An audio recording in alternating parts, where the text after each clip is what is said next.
Hello, my name is Natalie Thompson, and you are listening to my Off Her Tree podcast, where we discuss spirituality, healing, mystical experiences, and so much more. And I am delighted to introduce you to the legend that is David Hoffmeister. David is a living demonstration of the deep teachings of non-duality and A Course in Miracles. For those who feel a deep call for awakening in this lifetime, David is pure inspiration. David learned through countless miracles that he could trust the Spirit completely to provide for him and guide him through every moment. Everything he seemed to need or accomplish was given without his making any effort whatsoever. Sounds good to me. A deep devotion to A Course in Miracles helped him to free his mind from ego chatter and enter into deep silence, where he ultimately experienced the full transfer into presence, or as some call it, the awakened mind. Welcome, David. Thank you, Natalie. It's great to come on your podcast, and I always enjoy talking to you, whether we're having an Instagram chat or a messenger or whatever it is. So here we are on your podcast, and happy to be here. Thank you so much. And I have to say as well, like, how responsive you are to people who are doing the course, and you know how much you will go the extra mile to help people out depending on where they're at with the mind. I know that for me, you've always been there, and I've never experienced that in any other part of my life where someone has been just so able to support and so willing. So thank you. Oh, it's all my joy. I just love every day I wake up and think, what can I do to give today? And so then it all just happens very effortlessly. So we get lots of opportunities to give if we really are looking for them. Yeah, absolutely. So I thought what would be a really good place to start is Course in Miracles for people who haven't come across it and would like to understand a little bit about the teachings and how you would describe the teachings of A Course in Miracles to someone who doesn't know what it is, and maybe just a little bit about non-duality. Yeah, I think A Course in Miracles is a book that's a self-study book that's a pathway to spiritual awakening and to purifying your heart and your mind. Sometimes I talk about it like it's spiritual psychotherapy, because I think the aim of psychotherapy is mental health, is sanity, is peace, is clarity, and the aim of spirituality is the same. And I would say even religions, they can get sidetracked sometimes with their theologies and so forth, but ultimately they're aimed at inner peace. So I even define religion as just the experience of inner peace, to get it away from all the theology and the do's and don'ts and just come back to the core. We all share the same goal. We want peace of mind. So A Course in Miracles uses terminology. It uses some Christian terminology, and it does quote the Bible, but it points towards the state of perfect oneness with God and union with everyone and everything. It also uses psychological terms. The scribe of it was a psychologist, and basically she took it down, and I think these were the terms that were helpful for her, but it's helpful for all of us, really. And then there's educational terms like learning goal and curriculum. We're all familiar with education. So those are the three disciplines that it pulls its words from: Christianity, psychology, and education. And yet it's just something that if you practice it can help speed up the spiritual journey. And help you move through a lot of the obstacles rather quickly if you're really ready and willing. If you're not ready and willing, then you always draw forth the helping symbol in the form that they come in, because that's how loving the Spirit is. It reaches you in a way that you can comprehend and resonate with. And I think for some, Course in Miracles is a pathway that resonates with their heart. I know you and I have talked, and that's the way it's been for both of us. It's just kind of been something that resonated and maybe that we were ready for, and then we still have to do the inner work. We have to do the practice, but it's a tool that is helpful in that way. In your early life, would you class yourself as an academic? Yeah. I mean, I was raised in Christianity, so I didn't grow up in going to church and like summers, Bible school, and so forth. I went through, junior high school. And then I would say academic. Yeah, I was in university for 10 full years. So yeah, I studied a lot of different things, starting off in engineering and then urban planning, and then more into the social sciences and psychology. So yeah, that's what I would say it was. And then the course seems to be, I think Helen Schuckman, the scribe of the course, said, at last the pathway to God for academics. So, I mean, it's nice because it uses a lot of 3 and 4 syllable words in its vocabulary. That's probably more associated with academia. And although I actually had a dear friend many years ago who came from England, actually. Her name was Dorothy.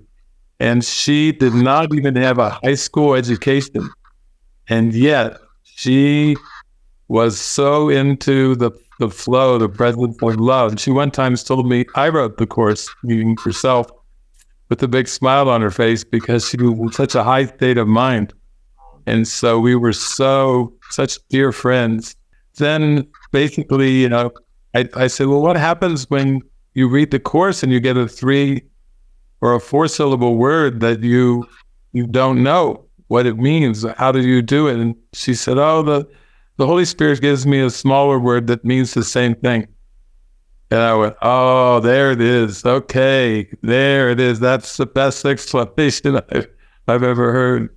It feels to me like when I told other people about the course, certainly my experience, and then when other people have opened the book, it feels like it's working on different levels, because even the part of the mind that doesn't quite understand it, it's like your heart, your soul is like, I know it's true. I know it's the truth. So it does really feel like you don't have to fully understand it to understand it. Yeah, I think I've worked with people over the many years, and I think Jesus makes that pretty clear too. He says that peace and understanding go together. So really, until we come into a state of consistent peace, then we don't really understand anything. And when people say, I'm trying to understand it, they really mean they're trying to understand it intellectually and put it in their boxes in their mind. And that's not really true understanding. We have to really let go of so much belief in thinking we know what things mean and what their purpose is to come to true understanding, like in our heart and mind, in a deep way. Yeah. And I think, guilty as charged, like the whole intellectualizing it and, really wanting to get it. Like sometimes that desire to awaken is like, it's such a force. It's just completely egoic anyway, like the desire to awaken. And then like you can't get it and there's frustration and then all these kind of like, emotions that are really not probably going to help you like, But I guess it brings me on to, the idea around how many times it takes people to do the course, because I mean, I've done it the first time round, took me about 18 months. I know that Jesus is it's designed for 365 days. I feel like we've been oversold slightly on that. The amount of people that are like, 3, 4, 5, 6 and 30 plus years still doing the course. So, I mean, obviously for me, that first year and a half that was to do the first 365 years was amazing. But also, like, I knew that I wasn't finished. And even now, like, I'll pick the book up and it's like, sometimes I'll read a lesson or I'll read a piece of and it's like I've never read it before. Like the amnesia is real, even to the extent of, when you're supposed to do the lesson so many times a day, I'll literally, and I know this is across the board for many people, you read the lesson and then you put it down and you're like, I can't even tell you what the lesson was and I've just read it. So what's that about? What's this amnesia that comes? Yeah. Well, I think this whole world, this whole cosmos is based on amnesia of forgetting God or forgetting eternity and oneness and pure love. And so we're kind of finding ourselves in a state of what I call reverse amnesia. Now we've had a bad case of amnesia in terms of remembering heaven and nirvana, but now the reverse amnesia means that when he uses words like learn, he does say, like, to learn this course requires willingness to question every value that you hold. Not one can be kept hidden or will obscure your learning. But he also talks about unlearning, and he talks about undoing. And I would say that that's why, you were saying, I think with the workbook, 365 lessons, it's a little bit of being oversold, but it's because of our belief in learning and it being a linear process. But when we start to see learning as an undoing process and actually more unlearning, then it's kind of cute that he named the book A Course in Miracles, because our association with courses are about learning things in time. And he gets us in the door with the cover, and then the more you look at it, you read it, you practice it, you feel like, wow, this is unlearning everything I've ever learned. This is undoing. It's going back to kindergarten, then back to preschool, then back to the womb, and then back prior to the womb to the I am presence. Before Abraham was, I am. So it's actually quite like when you look at Buddhism, empty your mind of everything you think, and all the contents of consciousness. If you look at all the great spiritual traditions or non-dualistic traditions, they're all actually about emptying the mind. And that way, he just gets us in the door with this idea of a course in miracles. Because when we think of a course, we think of a time learning course, like our education. Most of us have had some education, but this is more a course in learning to remember the truth by forgetting everything else.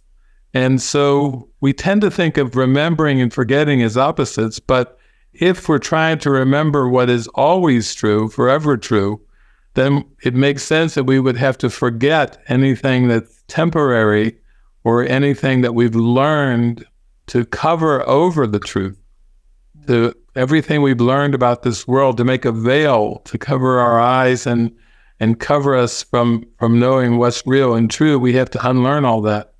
So I think that's a helpful context, and anybody that's listening to your podcast, could probably relate to that. Like, I know years ago, I just used to hear this line in my mind when I was just kind of beginning my spiritual journey, so to speak. I kept thinking, the truth must be simple. I just would hear, the truth must be simple. If there is such a thing as universal truth, it must be extremely simple. And then A Course in Miracles is a way of being shown that the ego belief system is quite complex. And yet we haven't only learned this belief in separation from source, we've overlearned it. We've extremely overlearned it, and it's taken over now, so it's assumed as just what's real. That's why when people look and talk about reality, they're talking about the perceptual world of the five senses. And that perceptual world of the five senses is actually the veil that was drawn over the truth of who we really are, which is spirit, universal, unconditional love, and spirit, oneness.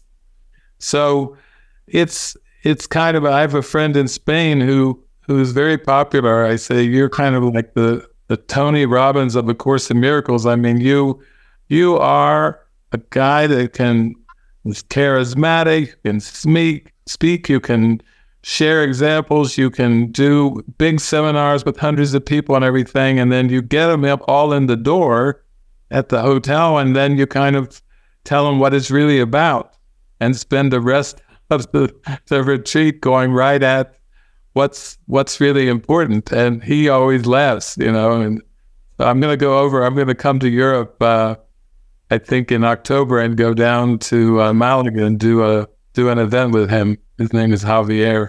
But that's the way it is. We have to start to question some of our assumptions to begin to clear away the debris that's in our mind. Well, I guess that's it. It's when you're questioning the ego, you're questioning everything that the five senses and what you're seeing, and the veil over the truth of who we are, unconditional love. It's like, the ego comes in and doesn't particularly like it. And I know certainly from my experience in doing the course with the larger group that we were with, we used to, I don't know if you'd have the same terminology for it, but we'd call it the Durge. Which is like the ego kind of attack and the feeling of, because obviously I guess as we're trying to come out of upside down thinking, which the course is trying to get us out of into right-minded thinking, but that experience can feel very overwhelming, and I liken it to being in a washing machine. It's like you just can't see, and then when you do come out the other side, you're like, and you feel like you've had a breakthrough, and then there's a bit of time, and then you're back in again. But those feels like those periods get less and less, and you know that you can come out. Whereas in the beginning, it's definitely feel like those experiences were pretty heavy. Yeah. I think that's it. A dirge is a good word. I always think of the funeral dirge as like a very sad, solemn song, a dirge, and then heaven is like a happy song. It's even described in the section in the course called The Forgotten Song. It's a song of the creator and creation just sing forever and ever and ever. It's just a happy song. And so we've just been addicted to this dirge. And it seems to, even when we have bright spots and moments of euphoria and these expansive moments, the dirge is still playing in the background until we really have our heart purified and our mind cleansed. And so that's why it takes determination, it takes perseverance, and it takes a lot of devotion, like I would say, to really move through to that happy song. It's so funny that you mentioned that, because I literally opened that page today. That's the one I read today.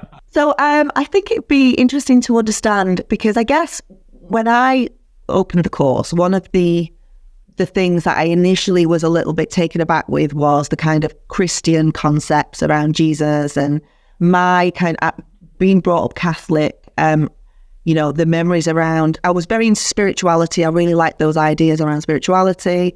I'd had quite a deep psychedelic trip as well, which I feel has massively helped me with the course, by the way, because I feel like I've experienced that love, like that, the ego not being there in the truth.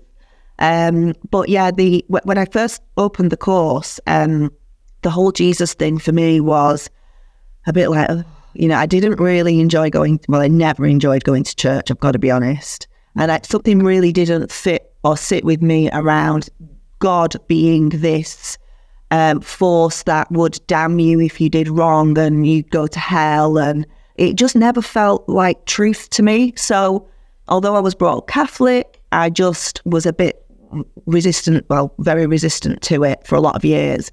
So when, I started reading the course and there was a lot of Jesus, I was a bit like, I don't know about this.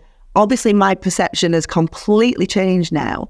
But how do you feel it's useful for people to understand who the Jesus of the course is, as opposed to the Jesus of religion? Yeah, well, just like we're all opening to go back to remember God, go to the source. I think probably the original Christians, the original apostles of the women's corps, Mary Magdalene, the ones that were with Jesus, they could feel the impact of that presence, because they were living with him and walking with him and gazing into those eyes every day and seeing that soft, gentle gaze on his face, even though there was warring tribes, there was different factions, there was Rome, there was the Sadducees and the Pharisees and the politicians and everything we have today going on. And yet there was this grace and this gentleness and this otherworldly presence that was there. So what we're talking about, like your experiences growing up and my experiences growing up, we'll just say we're just 2,000 years removed from that experience. that the apostles and Mary Magdalene were experiencing. And they were watching miracles, miracles, the dead rising up, and the blind could see, and the ones who had demons, the demons were cast out, and all kinds of things. So there was such a presence coming through there that would heal the sick, raise the dead, and even when people were feeling psychotic or feeling that they were so sad and so desperate, then they get around him, suddenly it'd be a soft feeling like, what is this? But what is this? Would be holding that presence. So when you look at it from a perspective of thoughts and belief systems, you can see that this is the ego's world, the ego's cosmos. It projected it. And so Jesus, in that sense, is the symbol that there's a better way, that there's another way, that there's an escape hatch from this dark world, from this Durge. There's an escape hatch from it. And so I would say very much you and I have a lot in common, because I went to church. I wasn't a fan, but it just didn't sit very well. And I know I had a lot of misgivings and a lot of questions about things like, why is God a punishing God? And I thought Jesus was teaching only love. And I'm sure there's things that even as a child or teenager, I probably thought, this is a bit wacky. I can't put my whole heart into it. So with A Course in Miracles, we start to realize that what we perceive in the world is just part of our conditioning. We believe things, and we're serving two masters. We have a spark of truth in us that never went out. It's still there. It's still bright and glowing. And we have this other thing in there called ego, and we're constantly vacillating back and forth between these two thought systems, and we're hoping that both are real and true. And Jesus is basically teaching us, no, the love is real and the fear is not. And yet all of us growing up in our human condition, we face all kinds of fears, many, many, many fears. And they seem very real, but we have to go very deep in our awareness to start to realize that they're not real and never have been real. We've just fooled ourselves into believing something that God didn't create. We're kind of mesmerized by our own ego invention. And we have to be willing to give up the invention, because it's like that movie, Ricky Gervais, a great comedian over there, The Invention of Lying. It is the ego is the invention of lying, and the spirit is the truth. So we're going through a purge or a purification here, and I would say the Christian terminology, I have found in like 3.5 decades of travel that when I meet Christians all around the world, and Course in Miracles students even, the Course in Miracles students that seem to have the most trouble with the Course are those that are pretty well steeped in traditional Christianity, because they have a lot to unlearn. Going back to my previous point, if I've learned things about penance and punishment and sacrifice, if I've learned things about the stations of the cross and pain and suffering and everything, and there's a lot of egoic ideas and beliefs that are mixed into my view of Christianity and my view as myself as a Christian, then I'm going to have a lot of resistance to the new interpretation Jesus is giving, just like the Jewish people had a lot of reactions when Jesus came, because he seemed to be a Jew who was speaking otherworldly things, and speaking as if he was the Messiah. And they even had forecast the coming Messiah. But then when he said, the day has come, I'm it, that they got the stones out. And in our mind, which is very conditioned with a lot of, we'll say, upside down thinking, egoic thinking as part of traditional Christianity, all that has to be power rinsed from every crevice of our mind in order to see the light of truth. So what you went through, I think, is not unlike what I went through. And then you, with maybe with psychedelics or plant medicine, had the big wow opening, which was important. And I had a few pre-revelatory experiences, and I used to feel God on the tennis court when I was out just playing sports and relaxing and getting so relaxed. And in the moment where I wasn't keeping score and I was just letting the Spirit kind of play through me, I would feel God on the tennis court or on the baseball diamond or, through sports. But I think if we just share our notes, we would find we've gone through very similar things of rinsing away that some of those associations that we had in there around Christianity and the Christian words. So it's not surprising that you read those words and were like, oh man, we got to go through this again. It was the past associations that were clouding away. Yeah, no, it didn't last for long though, because I think, like I say, the book, just reading the words, just like, it's like feeling your soul sing. So, it didn't last for very long. And I totally see the way I think my view of Jesus is like, yeah, he knew how to get out. He knew the truth, and that's what the path that we want to follow. So I guess my question for you is, obviously the idea of the split mind. I think it'd be just good to understand the workings of the split mind, and I'd be really curious to understand, do you have any ego come in anymore, or is it just a case of it's just not there, or do you still have to sometimes hand things over and kind of just, it's just that acknowledgement, okay, there's one, I'm handing that over to be healed? Yeah, I think I was just reading the section in the Course today on the holy instant, and the will of God is perfect happiness. So if there's ever a dip or ever a little pull away from that center, we'll say that center of pure happiness, then that is part of the purification. There was a mystic called Peace Pilgrim who said, I just go along every day, and then if a problem arises, it knocks me back on my path, back to center. She saw problems as just little nudges knocking her back on center. And so that's the way I feel. It's about purification, and that's why you wake up every day and ask to serve, to be in the giving mode, to share, to extend, to offer care and love, because that is where the purification happens. Is that pure motive of the pure purpose.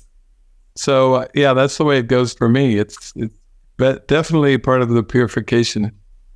Yeah. So would you say that the purpose here obviously is to realize the truth, but in doing so, the service is also to wake up the brothers? Well, we think of in terms of brothers and sisters. I mean, I did a video one time, it's still on YouTube, called People Are Thoughts.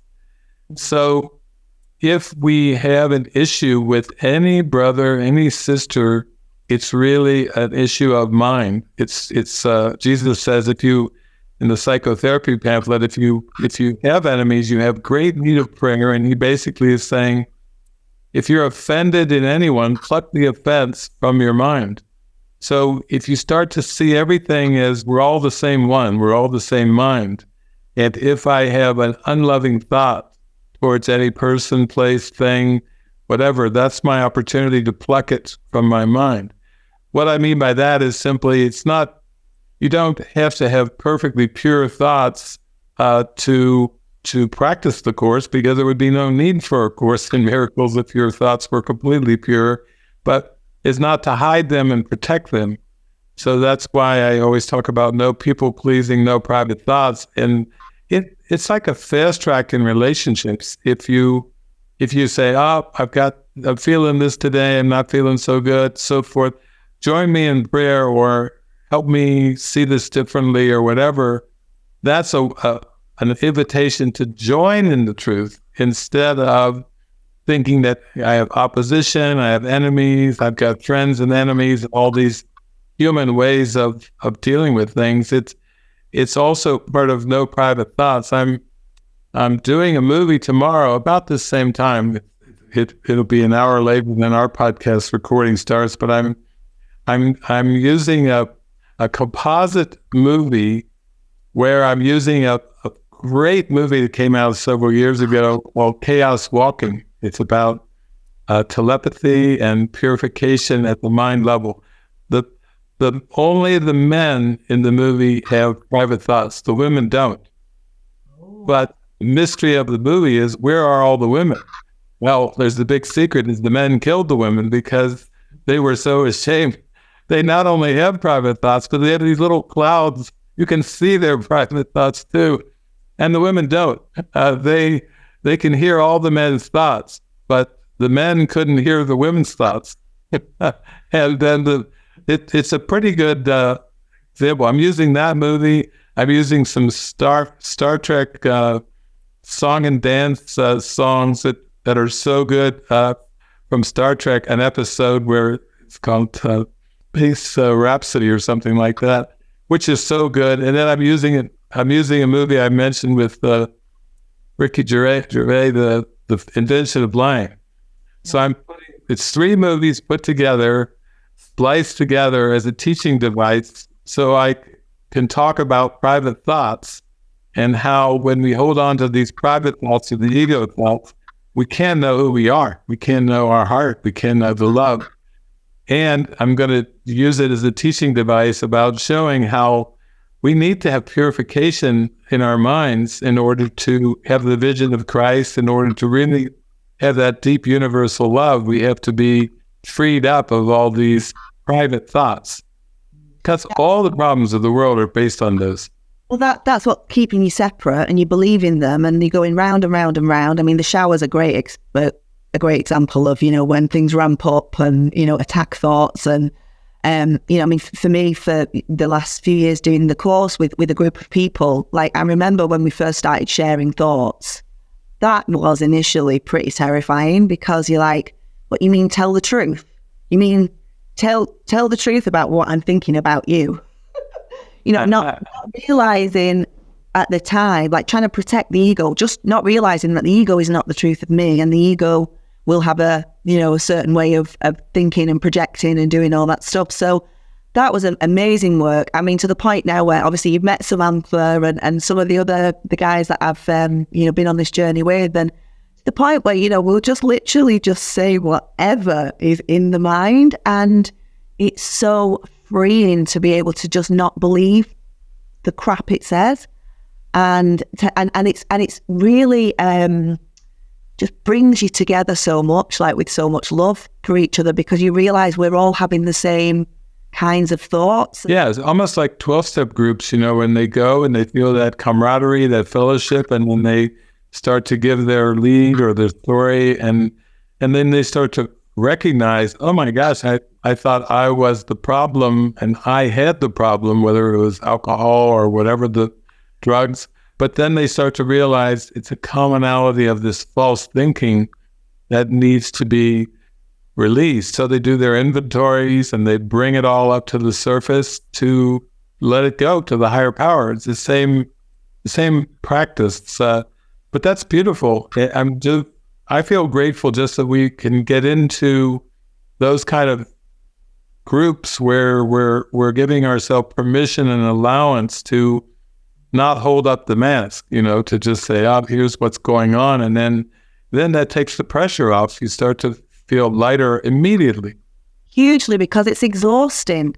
It's exhausting pretending that you are one way when actually the chatter in the mind is, doing all that. And yeah, it's been an absolutely beautiful experience. I mean, it's been difficult, I'm not going to lie, but, it has been amazing to just expose that thought system and bring it up and hand it over. And I mean, the miracles that I've seen, and especially in releasing the story. Obviously, we've all got a story, and quite a lot of that will involve being a victim. And I can't actually access a lot of, I can for learning purposes, but quite often it's like it didn't exist. There's just now, so that's very grateful for that. So just wanted to ask you about, did you ever have like a big, was it quite a gradual experience of kind of realizing the illusion and miracles occurring, or is there any kind of like standout episode? I know you mentioned that you'd had a couple of kind of mystical experiences, but yeah, revelatory experiences where I was just like taken beyond this world completely. The figure ground, the depth perception of this world just kind of collapsed, and then this like light started streaming through, and then everything disappeared. So it was like the Gary Renard's book, The Disappearance of the Universe, like 3 times in a full-blown experience. I think those were really helpful too, because it's like a huge contrast to everything that the 5 senses show. You know, it's going like beyond time and space. And for me, those revelatory experiences I think they just strengthen my resolve and my determination and my devotion is what I feel. It's, you know, even when you have them, then the ego will try to it doesn't know what they are, but it tries to put them in the past or put them on the timeline. But they're really piercing the veil. It's like piercing the veil completely. So those were helpful, and I think that it's that memory. We're coming back to that memory of love. We want that memory of that unconditional love, and that's definitely, those were glimpses of that unconditional love that's beyond persons, places, things, and beyond all the victim thinking and all the belief in abuse, mistreatment, you know, all the things of this world. It just completely is way, way beyond that, and it's a memory too. It's a glimpse of a memory that we want to know the full song, not just one of those notes. No. Absolutely. Yeah. I mean, I can relate to having the experience and then almost feeling like, oh, I just want to go home. Obviously, I am at home, just having this experience. But yeah, it's that kind of like I want that feeling again, you know, I want to keep experiencing it. So I guess that's why I keep doing the course, so that more and more things can open up, which kind of brings me on to, you know, how can we be in the world whilst not being of the world? And, you know, I guess on the awakening journey, as you're coming out of the world that we're in, like one of the lessons I think is there's nothing in the world that I want. And it feels like there can be some apathy, and then trying to work out, well, what do I do? Because we can be very career centered and just kind of can be a little bit confusing at times around, do I sit and wait for guidance? Do I just carry on as normal? Am I just supposed to keep doing the job that I usually do, but bring joy into it? Like there's been lots of questions for me around purpose and what's ego led and what isn't. And that can get a little bit, confusing at times. So it'd been great to hear what your thoughts are on that one. Yeah, I mean, we all want freedom, and we all have that as our natural birthright. You know, we were created in free will. We were created in and of free will, so we love freedom. But with the ego, we've associated it with the body and the world and time, and thus we associate freedom sometimes with the freedom we feel if we have a successful career and lots of money. Or we have many skills, or even psychic abilities. And there's so many things that freedom can be associated with. But Jesus says it's basically all comes down to identity. You know, he says, what do you want? Freedom of the body or freedom of the mind? For both you cannot have. So he's teaching us that we are a mind, a divine mind, a pure idea in the mind of God, and we exist with the mind of Christ, and that's our reality, and everything else is not. And so all these associations we have with the body, including career, including, you know, supporting ourselves, you know, we grow up and we think, well, I don't want to be dependent on other people or the government, so I have to be dependent on me, but that me is a body, and that's part of it. So for me, I think it was helpful when I first studied the Course for the first 5 years, I used it first at the beginning more like an oracle to pray and open it up and receive guidance and answers in that way. And then after about 5 years, then Jesus was telling me, he said, we have to go on a road trip that actually went on for about 5 more years, where I had to let go of all the beliefs I had. Like I think over here we called it the Protestant work ethic. There was a big thing with the Protestant work ethic. There's no free lunch, and that was reinforced even when I was in university in my economics class. And supply and demand, reciprocity. I'll do this for you. That's what a career is, a job. Coaching, all the things. And for me, it was like taken into an experience when Jesus would take me traveling for weeks at a time, just to show me how everything could get handled without any effort on my part, just to show up and be allowed to be used by the Spirit. Everything was handled. Places to stay, food to eat. I mean, every transportation, absolutely everything that we would say we need to take care of ourselves. We don't want anyone else to do it. I had to kind of learn that I had all this pride in taking care of myself. And I had learned to be carried in the Spirit in a divine way. I call it divine providence. Like Peace Pilgrim, an American mystic who they have a thing called the Appalachian Trail, and she was one of the first women to just walk through the Appalachian Trail, a long trail all by herself. And that was like more just preparing her to start traveling around the United States and Canada for years. She didn't even begin her travels around the United States and Canada until her hair had already turned white. So she was a woman with white hair who went out fearlessly and just lived in divine providence and taught it wherever she'd go. Her presence taught it. She was showing that she was transcendent of the world's laws. So it gets into a compromise attempt where the ego is like, good, be a spiritual person, but just don't realize that you're spirit. It's like that's too far for the ego, because if the spirit is real, there's no ego. It's out of business.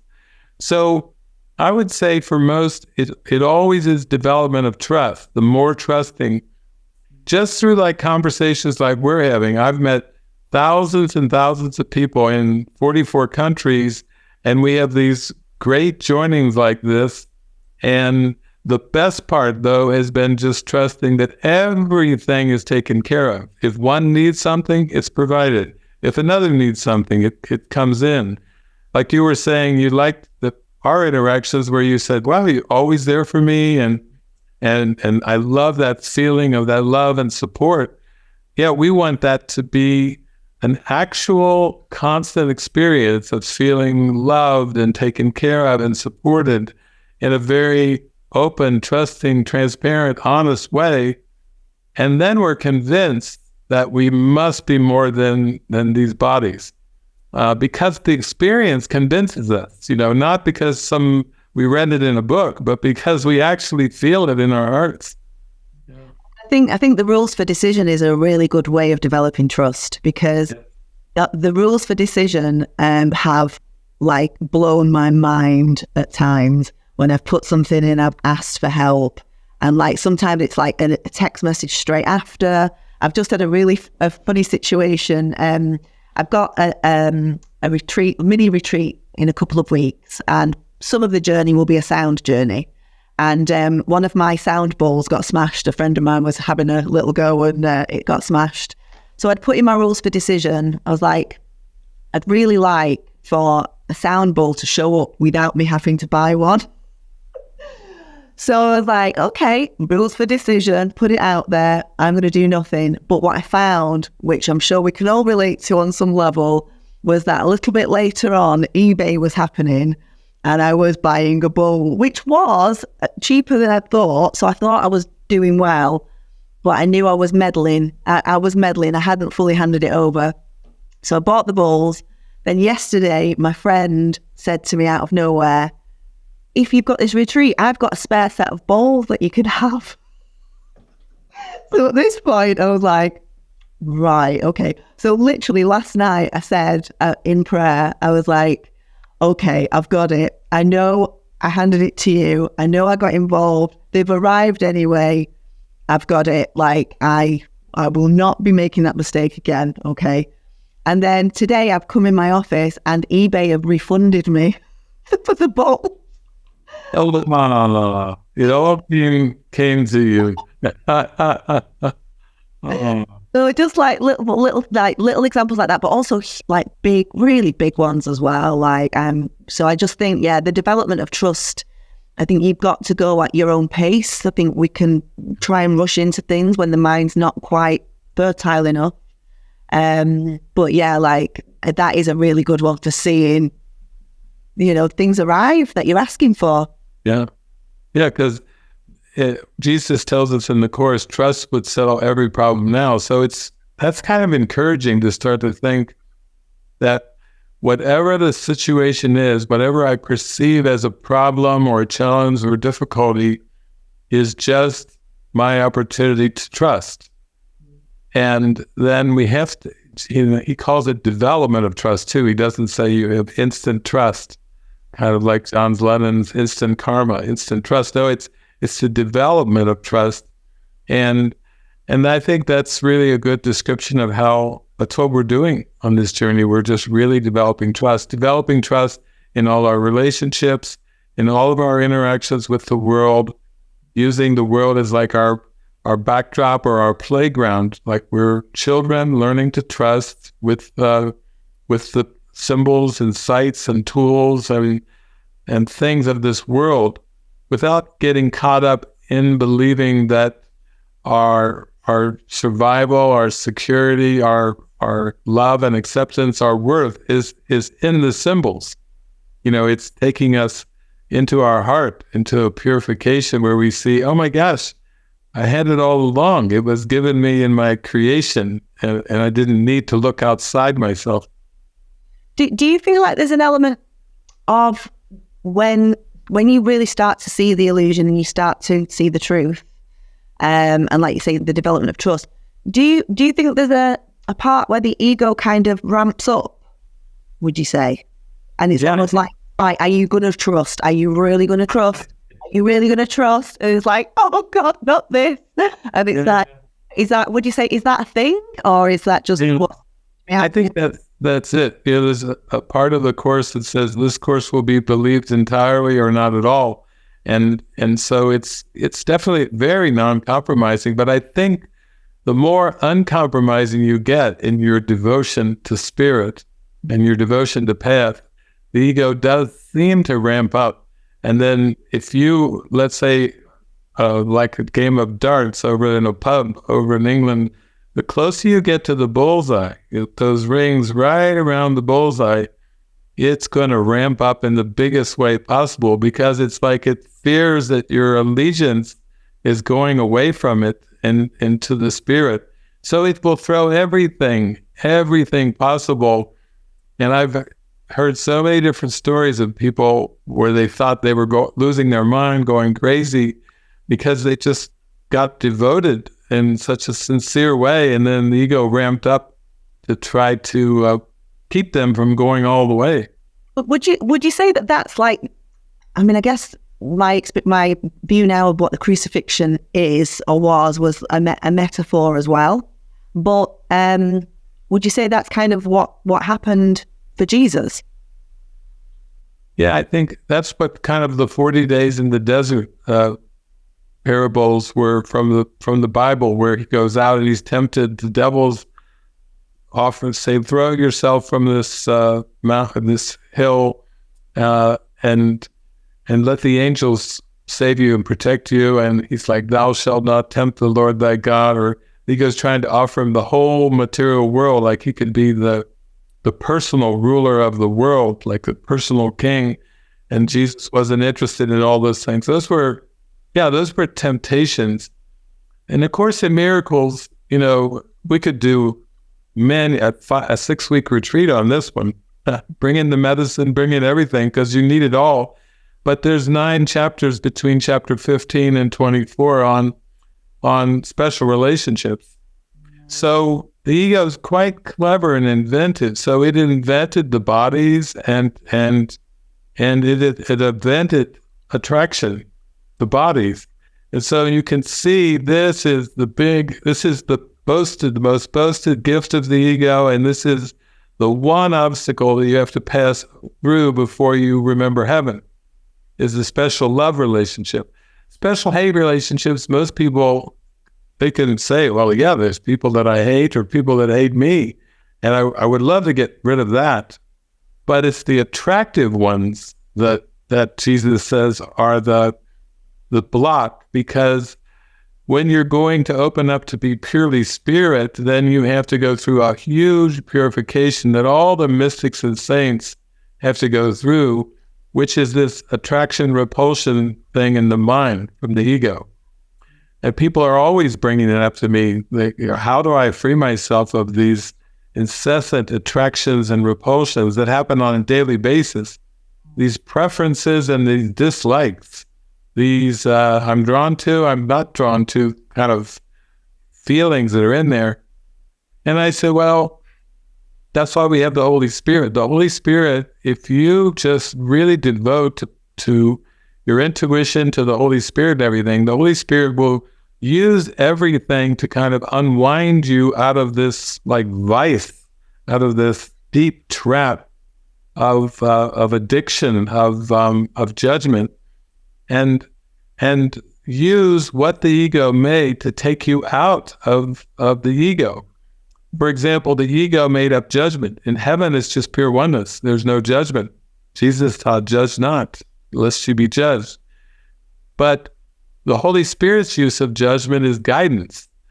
So if you become tuned in to the Holy Spirit and Jesus, and you let them guide you, then everything you think and say and do will be through that guidance. Like, for example, you're doing this retreat in a couple of weeks. This is a guided thing. It's an inspiration for you. It's a means of extending.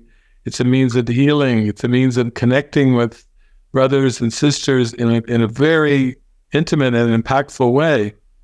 That's guidance. And your story about the bowl is just another good illustration of the guidance too, where you felt like rules per decision. Okay, I really would like to have this bowl just show up without buying it. And then, well, a little hesitation there with eBay, but then it came through. That strengthened your faith in the guidance because of that. So that, for me, that's what these last 38 years of working with the Course has been. It's just been backdrops and opportunities to strengthen that faith, build that trust, and start to realize I really am sustained by the love of God. I'm not sustained by a lot of other things that seem to be important in the ego's world. I'm sustained by that love. So I think it's very practical. It's very, very practical. It's like a convincing job. The Holy Spirit is convincing us that it's worthy of trust. I mean, I guess when it comes to special relationships, obviously you've got that push-pull thing, going on all the time, mind in and out. And so how is there how do you know if something is you're staying in it for ego, or whether like it would be better for your journey to go alone, or how do we discern between the two things there? Well, there's one part in the text that I like where Jesus is saying, under the Holy Spirit's teaching, every relationship is a total commitment. So in that sense, that you and I are in a total commitment. I hope you can feel it. because that's saying something too. You see how different that is from the world about besties and close friends and acquaintances and strangers, and you see all the levels, and this is like, no, this has got to be the Christ if it's a total commitment. And that must mean that Like I did a sermon recently, which was, I said, never correct a brother. And because no matter what your brother is saying or doing, even Jesus says, even if they're speaking insanely, they're still right because they're the Christ. So we're here to overlook the form and remember the total commitment of the Christ with every single person that we think of, we interact with, or whatever. And doesn't it feel wonderful when, even if you're in a grocery store buying an apple, if you feel a total commitment with the person that's walking up and also buying an apple, you're both in the apple stand, and you feel this, you're going to have a very holy encounter, because it's the holiness comes from that commitment. Not trying to think, oh, who are you? I was here first to buy the apples. You know, you're not thinking. They're a bit close to me. Yeah, or if you, personal space, like that's a little too close. Boundaries. But what we start to see when the trust grows stronger, then we can start to feel that it's a total commitment. I mean, the house that I'm in today, today in particular, there's a whole bunch of people that are coming here to do some arranging of things from the garage and to a shed and all these things. And so they're all here. In fact, I said, I'm doing a podcast with Natalie at 9. And they said, we'll be very respectful. But while we started today, they somehow are nearby and around, but I'm in a total commitment with all of them. And so they knew that when I do a podcast with you, that was a total commitment there too. So they're just very honoring. And I haven't heard them yet. And even with your earpod and your microphone, it's all worked out. You know, nothing can stop our total commitment. No, yeah, but I'm trusting. We're trusting. If it doesn't, we had a great time anyway. Okay, so last question then, because I'm going to let you go and let the people do whatever they need to do in the house. So what's the idea for Spain in October? And yeah, how long is it for? And yeah, well, I have a friend, Javier, who's, like I said, he's like Tony Robbins of Curso de Milagros, but he's organizing a 2-day event, I think, at a hotel in Malaga. And then I'll have a little bit of a space. And then for people all around Europe, that'll be English with Spanish translation, those 2 days in the hotel. I think it holds up to 300 people. Then I have some other friends, Jenny and Barrett, that are nearby, maybe 55 miles or minutes away in Durge. And they have a house. And so they're going to invite people from all over Europe, just friends of mine and friends of theirs from all around Europe. Well, that'll be English speaking. It'll be a 3-day event at their house. I think it can hold in the big room up to maybe 40 people. And then, she was just writing me this morning before our talk and asking me about a topic. And I prayed and came, do not see error. Do not make it real in awareness. That's the title that came when she asked me for a title. Then there'll be another one, maybe 5 or 6 days, maybe at a monastery in Mallorca or Barcelona, or there's a famous monastery called Montserrat. It's very beautiful down in rural Spain outside of Barcelona, but there'll probably be another event, and that one will probably have English and Spanish translation. So they'll all be very profound, I'm sure.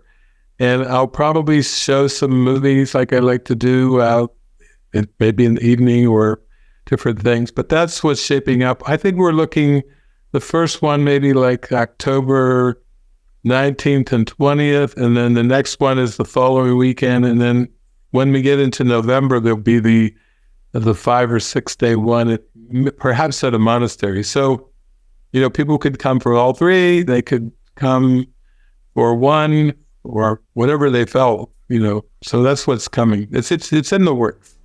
Beautiful, beautiful. Well, thank you so much for coming and chatting. I've had a beautiful time with you, and really grateful. So thank you so much. It's lovely. I'm grateful too. Yeah, I love it. I love it. It's just beautiful to connect like this and just have these heart-to-hearts. You know. Oh, good food for the soul. Yes, it is. Thank you so much, David.